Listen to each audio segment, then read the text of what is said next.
over to you, Jieh-Yung.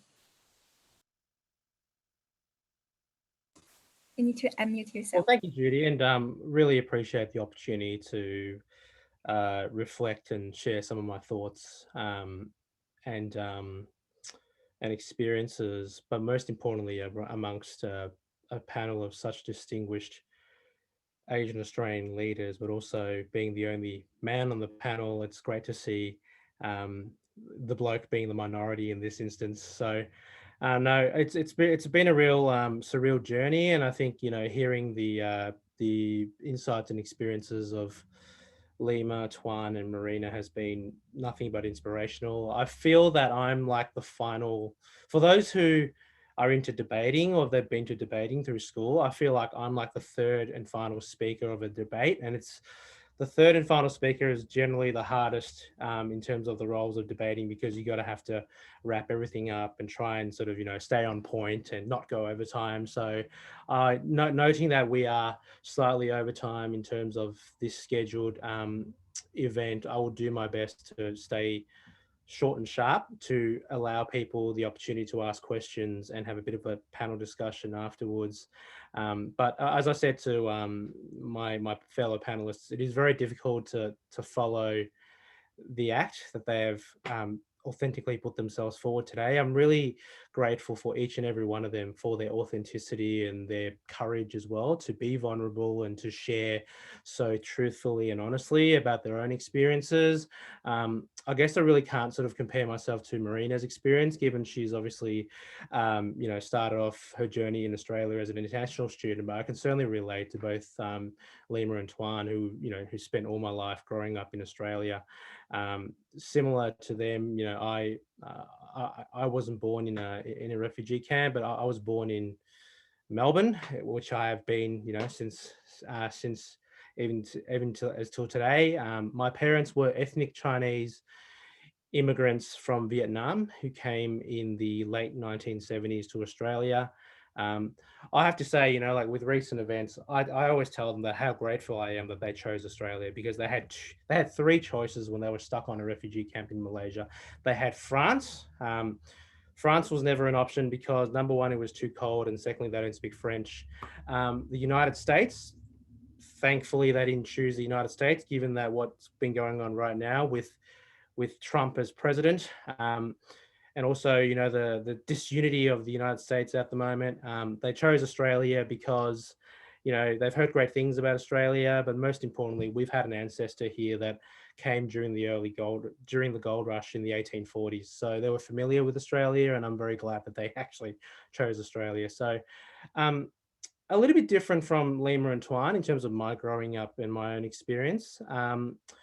I really appreciated their authenticity and their truthfulness about them being ashamed of their, wouldn't say ashamed, that's probably a very strong word, but how they sort of, I guess, tried to downplay their Asianness whilst growing up. I had a very opposite experience. I had the Asianness drummed into me by my parents. So we didn't speak English at school, at home at all. So we spoke Cantonese at home. Every time I speak a word of English, my mother and dad would just hit me with a ruler. So we can't actually speak English at home. So we had to speak Cantonese. When my fellow kindergarteners were watching Sesame Street in play school, I was learning Tongue and Sung poetry. So, I was watching, Chinese TV series or Hong Kong TV series rather than Sesame Street or play school. So sometimes, when you grow up, in that environment, you sort of say, oh, like, how come I'm not like any of the other kids? But, I'm very fortunate that they instilled in me that early sort of cultural and linguistic education, because, having that sort of, cultural and linguistic understanding has been, deeply helpful in my professional career. So I grew up not hiding my Asianness. In fact, I embraced it at a very young age. I knew I was different. Number one, I looked different. Number two, I had a funny sounding name that can't be changed. So, I couldn't hide it. So, so I embraced it, and sometimes when you embrace that stuff early on, it does make you a target at school. So, I remember having all these experiences where, I was the only Asian kid, in high school, early parts of my high school. I remember when, like, if anybody listens to this, if anybody is a fan of Coldplay, they would understand what I'm saying. When the song Yellow came out in 2000, like my classmates used to play that every time I walk into the common room. So, you know, it makes you a real target when you actually embrace that culture early on. But, you know, I don't regret it. Like, you know, it's been a big part of my life. And the reason why I'm so passionate about Asian Australian leadership and the breaking of the bamboo ceiling is because I faced it very early on in my career. Um, you know, I didn't get and I guess, you know, despite my parents and my family drumming in that sort of Chinese Asian culture very early on, I'm very grateful because they actually didn't display any of that sort of Chinese Asianness in terms of stereotypes when we were growing up. Like I had no pressure to do law or medicine. You know, my parents were saying to me, just go do whatever you want as long as it's at the University of Melbourne. So, so what I did was, you know, I after year 12, I you know, decided to take on a Bachelor of Arts degree in politics and Asian studies. I've had a very strong passion about politics and history throughout my upbringing.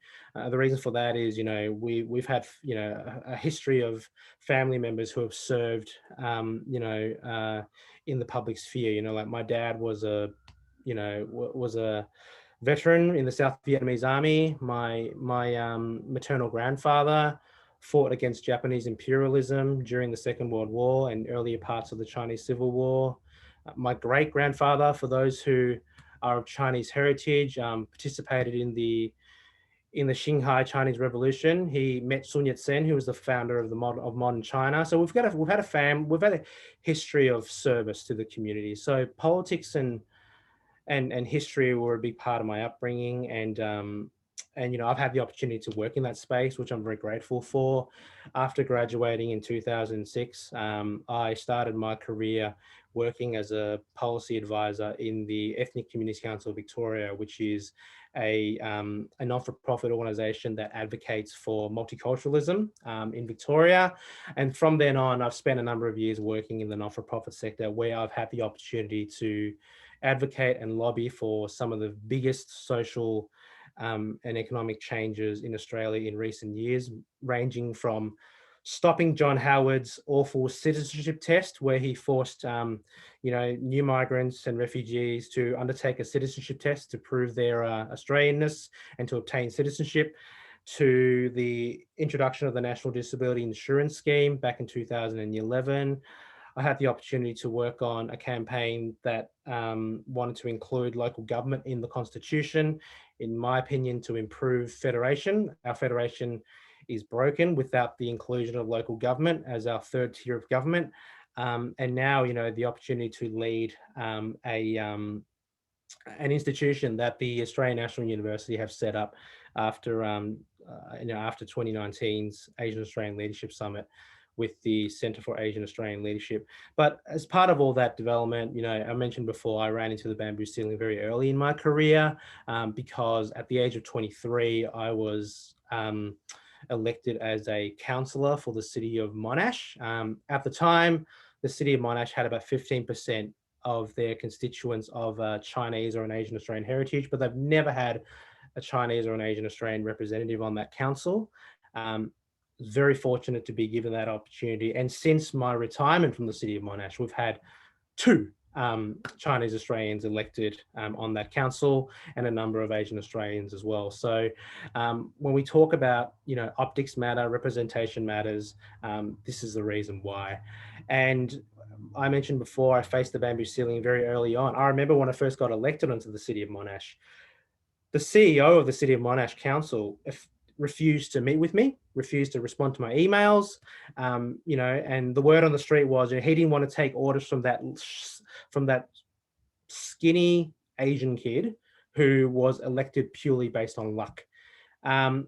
If for those who actually know how local government works, a councillor is technically a member of the board of directors that provides direction to the CEO and to the administration to deliver policy and services. And at the age of 23, you know, fresh out of university, you know, it was a surreal experience. I had the opportunity to manage a $180 million budget to decide on policies and projects and infrastructure projects that affects the daily lives of hundreds and thousands of residents and families. But to have the CEO not meet with you because of your ethnicity and because of them not used to seeing an Asian person in that position was an unbelievable experience. I remember going to my first local government conference in 2009. I walked into the common area, and this councillor from the city of Shepparton, who I don't remember her name, but she walked up to me and asked me to serve her a cup of coffee because she thought I was the waiter rather than an actual counsellor. So these experiences have prompted me to do something about the bamboo ceiling, do something about representation.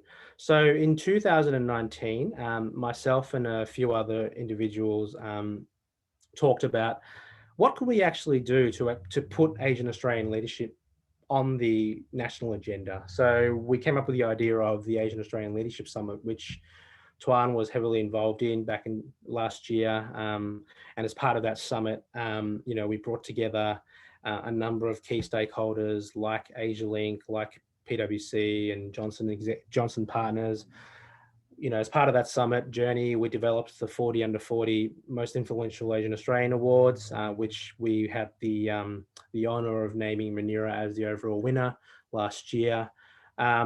But the reason for setting up that initiative is because when you actually look at the landscape of awards like, the 100 Women of Influence by the Australian Financial Review, or the Australian of the Year Awards, or the Victorian of the Year Awards, you don't act, or even like, the top 50 most influential people, or the most powerful people, or the most richest people, in Australia, you hardly find an Asian Australian person on those lists. So the opportunity for us was, how do we actually elevate these hidden gems? How do we elevate these individuals who have done so much in their field, who has the determination to actually make a difference to this country, and who has had made a difference to this country? So we came up with the idea of these awards, and we were very blessed to receive a very strong cohort in 2019, and that continuing in 2020 with the honor of giving that overall award to Lyma. So really, from my perspective, the Asian Australian Leadership Summit has created a sense of, I guess, buzz, but also national urgency. We can't claim credit that we're the ones who started this, because we need to acknowledge the important role that the Asian Australian Lawyers Association has done in their field, in the law, and other initiatives as well that has come before us. But part of me actually feels that we had a little bit to do with, in terms of like moving this to the national agenda. We've got a number of strong champions that are pushing for this within the ANU and also outside of the ANU. And from the success of that summit last year came the idea of the Centre for Asian Australian Leadership at the ANU. Now, what's exciting about this new centre is, for the very first time, we have an institution that sole purpose is to address the underrepresentation of Asian Australians in our public institutions and our private corporations. Our mission is simple, is to ensure that leadership positions and leadership teams within the boardrooms, within the parliament, within media, reflect the makeup of the Australian population. Now, for those of you who don't know, Asian Australians comprise about 12 to 13 to 14% of the overall Australian population. Yet when it comes to leadership positions, they only comprise below 3%. So we have a huge discrepancy here that must be addressed, because without having institutions that reflect modern multicultural Australia, we can't go around claiming that we're the most successful multicultural country in the world. And Asian Australians have an enormous role to play to Australia's prosperity and inclusiveness. And the reason why this centre has been set up is because we want to specifically target this. We want to make it our goal to achieve this, working alongside important institutions and stakeholders in a range of different sectors, from the law, from business, from universities and the media and the parliament, to actually create and make this happen. So I guess, in terms of reflecting on some of my fellow panelists talking about authenticity, talking about taking a risk, talking about the need to put yourself forward, I couldn't agree more. And I think with the experience of the 40 under 40 awards, we actually, a part of our journey, it was actually quite challenging, because a lot of people that we reached out to saying, hey, you should be applying for these awards. Hey, you should put your name forward. A lot of people were saying, I'm not sure about that. I'm not sure whether I would win. I'm not sure whether, how I would stack up compared to my colleagues or other applicants. Like that was the experience that sort of really struck out for me, is that, you, without taking that risk, without actually, putting yourself forward, you can't actually, get, you can't actually achieve your objectives and your aspirations. And the experience that I've had with Asian Australians is, a lot of them are quite, and this is just a generic, I guess, generalization because of my own, I guess, experiences and engaging with Asian Australians, is that we tend to not promote our aspirations and our ambition. I say promote it. I say tell people what you want, tell people what you want, what you want to achieve, and tell people what your goals are. Because if you don't know, because sometimes you might actually find people that aligns with those goals as well. So, and also I think it's really important to, utilize your networks and those relationships. Tuan mentioned the importance of networks, and I couldn't agree more, because not only we should be utilizing them, we should actually be helping others to set up their own networks too. So I think, it's really important not just to take, but you actually have to give back as well, because that's how you actually create this ecosystem that would actually push forward this change. In the interest of time, I would stop there, and I'm happy to stick around for a couple of minutes to answer any questions people might have, and to share some, joint reflections with my panelists. Thank you, Judy.